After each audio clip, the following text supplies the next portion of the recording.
نوسا، بڑی اچھی خبر تو یہ کہ پاکستان نے ترکی ایران کے ساتھ دوبارہ سے ریل سروس کا آغاز کر دیا۔ اس کا بیک گراؤنڈ تھا کیا اور اب اس کا کیا پلان ہے؟ پاکستانی خارجہ پالیسی کی تشکیل نو ہو رہی ہے اور اقتصادی معاملات ظاہر ہے خارجہ پالیسی میں بڑے اہم ہوتے ہیں۔ ترکی پاکستان کا سب سے اچھا، سب سے قریبی، سب سے زیادہ قابل اعتماد دوست ہے، لیکن صرف $65 ملین کی ٹریڈ ہے، جس میں $30 ملین کا سامان ہم بھیجتے ہیں اور $35 ملین کا وہاں سے آتا ہے۔ 21 دن لگتے ہیں اگر سمندر سے سامان بھیجا جائے ترکی، اور ٹرین میں لگتے ہیں 8 دن۔ اچھا، اسلام آباد سے ٹرین چلے گی لاہور سے ملتان، سکھر، کوئٹہ، تفتان، زاہدان تک ہی جائے گی یہ ٹرین، ایران کے شہر، سرحدی شہر تک۔ جی نہیں، زاہدان تک آگے تفتان سے۔ پھر جو آگے جو ریلوے لائن کے سائزز دنیا میں مختلف ہیں، پھر دوسری ٹرین میں وہ منتقل ہو جائے گا سب سامان، اور پھر وہاں سے ترکی اور ترکی سے یورپ۔ یہ صرف ایک چھوٹا سا سٹیپ نہیں ہے، دیکھیے 21 دن اور 8 دن میں کتنا فرق ہے۔ اور اگر مال گاڑی کے ڈبے ایئر کنڈیشن کر دیں تو پھل اور سبزیاں آپ جتنی چاہیں اگائیں اور بیچ لیں۔ لاتعداد چیزیں ہیں نا جو آپ بھیج سکتے ہیں۔ مثال کے طور پہ ساری دنیا آلو کی خریدار ہے، ساری دنیا، اور آپ کا ضائع ہوتا ہے، مطلب یا کولڈ سٹور میں رکھیں، یا بعض اوقات اتنی قیمت گر جاتی ہے، بعض اوقات منافع ہوتا ہے، خرچ بہت ہوتا ہے آلو پہ، 50-60 ہزار روپے ایکڑ پہ خرچ ہوتے ہیں۔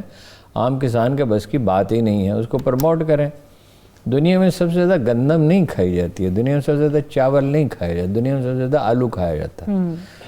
امریکہ میں جتنا آلو پیدا ہوتا ہے وہ 7% صرف ایک جو مشہور ان کا ادارہ ہے، جو یہ ہمارے یہاں بھی اس کی برانچیں ہیں، وہ خرید لیتا ہے۔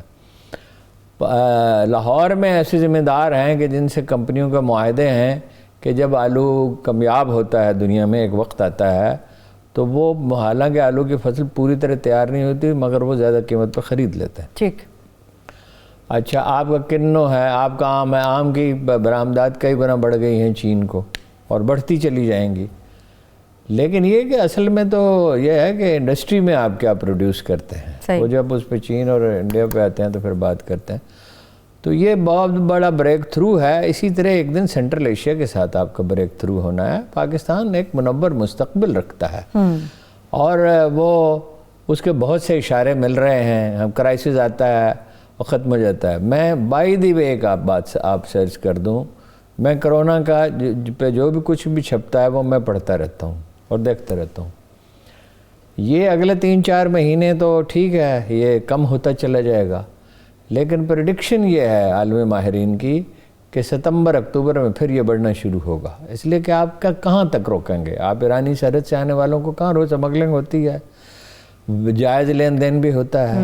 افغانستان سے آنے والوں کو آپ کتنا روکیں گے؟ ایئرپورٹس پہ آپ کا تو سسٹم ایسا نہیں ہے کہ روکے، اور یہ پھیلتا بہت تیزی سے ہے، خطرناک اتنا نہیں ہے جتنا شروع میں اندیشہ تھا۔ تو یہ اکتوبر میں جا کے دوسری لہر آ سکتی ہے، اور اس کا ایک عجیب پہلو ہے۔ کیا؟ جب یہ پھیلے گا تو پٹرول کی قیمتیں گر جائیں گی، ڈیزل کی قیمتیں گر جائیں گی، کاروبار دنیا میں پھر مندہ پیدا ہو جائے گا۔ دنیا میں تو بہت بڑھ رہا ہے یہ۔ اور صاحب 2009 میں بھی تو پیپلز پارٹی نے اسی سروس کا آغاز کیا تھا اور افتتاح کیا تھا۔ یہ گولڈن ٹرین سروس اس کا نام رکھا تھا۔ کیوں نہیں چل سکا یہ؟ امریکہ سے بارگیننگ کر لی، IMF سے، انہوں نے اشارہ کیا۔ یہ وہی ہے نا گیلانی صاحب جنہوں نے کہا تھا امریکہ سے کہ آپ ڈرون حملے کرتے رہیں، پبلکلی ہم تنقید کرتے رہیں گے۔ یہ وہی زرداری صاحب ہے نا جو اسامہ بن لادن کے انتقال کے 3 گھنٹے بعد ان کا مضمون چھپ گیا تھا، یا 4 گھنٹے بعد چھپ گیا تھا۔ تو یہ انگریزی میں مضمون لکھتے ہیں زرداری صاحب، ان کا کیا بھروسہ ہے؟ ان کی تو کسی بات کا بھروسہ نہیں ہے۔ ٹھیک ہے، ترکی کی ہم بات کر رہے تھے ہارون صاحب۔ ترکی کے اندر جو بہت بڑا انقلاب جسے ہم کہہ سکتے ہیں، جسے ہم بہت کچھ سیکھ سکتے ہیں، وہ ہے کہ ایک انقلابی لیڈر نے ایک بات کہی، عوام نے اس کا ساتھ دیا، اور اپنی کرنسی کو وہ واپس اپنی سطح پر لے کر آنے کی کوشش کر رہے ہیں۔ بڑا دیکھیے، صرف اتنی بات نہیں ہے کہ ایک انقلابی لیڈر جوش و جذبے سے کوئی اپنا اعلان کر دے اور اس کا نتیجہ نکلا ہے۔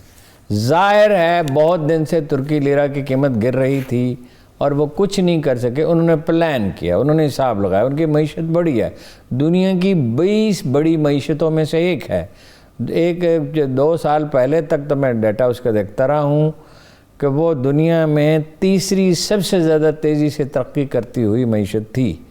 انہوں نے پلان کیا کہ ڈالر جو ہے جیسے ہمارے ہاں فرق ہے 8-10 روپے کا 11 روپے کا بھی فرق ہو جاتا ہے. اب دبئی میں خریداری ہو رہی ہے تو انہوں نے پلان کیا کہ ڈالر ہم خود خرید لیں.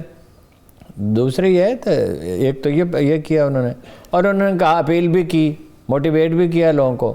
ایک دن میں $1 بلین جو ہیں وہ جمع ہو گئے, اور 50% جو ہے وہ اس کی قدر میں اضافہ ہو گیا, لیرا کی قدر میں اضافہ ہو گیا, ڈالر کی قدر میں پکا. اور کوشش ان کی یہ اسی سطح پہ لے جائیں. اگر وہ کامیاب ہو جائیں, ہم اس طرح سے نہیں کر سکتے, مگر ہم یہ کر سکتے ہیں کہ 91 کا جو قانون ہے جس میں ہر شخص ڈالر رکھ سکتا ہے اور ہر آدمی ڈالر اکاؤنٹ رکھ سکتا ہے, اس کو منسوخ کرنا پڑے گا. اور جو کمپنیاں ہیں ان کا ریکارڈ چیک کرنا پڑے گا, اس کو ڈیجیٹلائز کرنا پڑے گا, بلکہ کمپیوٹرائز ہی شاید کرنا پڑے کہ بھئی وہ جہاں کہیں ڈالر کا کوئی بھی لین دین ہو رہا ہے وہ اس کی طے کرنا پڑے گا کہ جو لوگ بزنس کر رہے ہیں انہیں تو ضرورت ہے, انہیں تو ڈالر بھیجنے ہیں, اور وہ معلوم ہی ہوتا ہے اس میں کیا ہے, FBR کو پتہ ہے. لیکن آپ کو پتہ ہے FBR کیا چیز ہے؟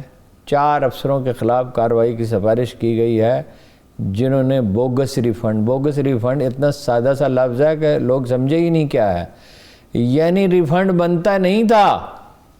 کچھ آپ کو پتہ ہے نا, ٹیکس ایسے ہوتے ہیں جو لے لیے جاتے ہیں بعد میں واپس کر دیے جاتے ہیں. جی ٹھیک ہے.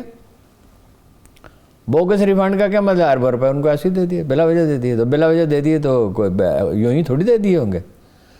یہ جو FBR ہے اس کے ہوتے ہوئے بڑا پرابلم ہے نا. اس FBR کی تشکیل نو کرنی ہوگی کم از کم. اب تو اس کو توڑ دینا چاہیے, اس کو ختم کر دینا چاہیے. ایک پیرالل تنظیم بنا کے جو 3-4 ہزار آدمی سے زیادہ جو اس میں آدمی اچھے ہیں وہ رکھ لیں, اور باقی 3-4 ہزار آدمی ٹرینڈ کریں.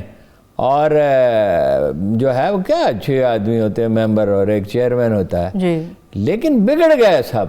یعنی اس نے کہا ہے, اپنا جو سابق چیئرمین تھا کیا نام تھا, انہوں نے کہا ہے کہ $45 بلین واپس کرنے ہیں اگلے 5 سال میں, علاوہ اس کے کہ جو آپ قرض لیں گے ان 5 سالوں میں واپس کریں گے وہ تو کریں گے ہی.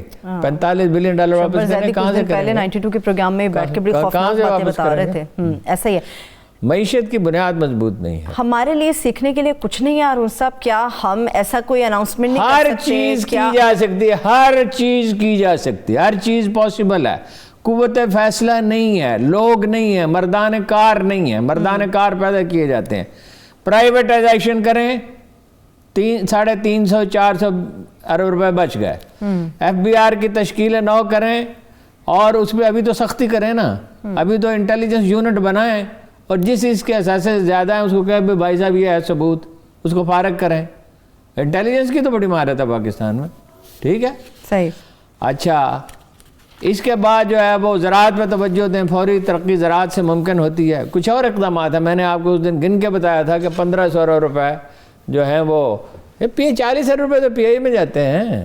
کیوں وجہ پرائیویٹائزیشن کریں. ٹھیک ہے, اور اقدامات کرنے کی ضرورت ہے. معیشت ٹھیک ہو سکتی ہے. پاکستان کی معیشت جو ہے وہ آدھی ڈاکومنٹڈ نہیں ہے. ڈاکومنٹڈ ہو جائے تو ٹیکس آبویسلی دگنا ہو جائے گا.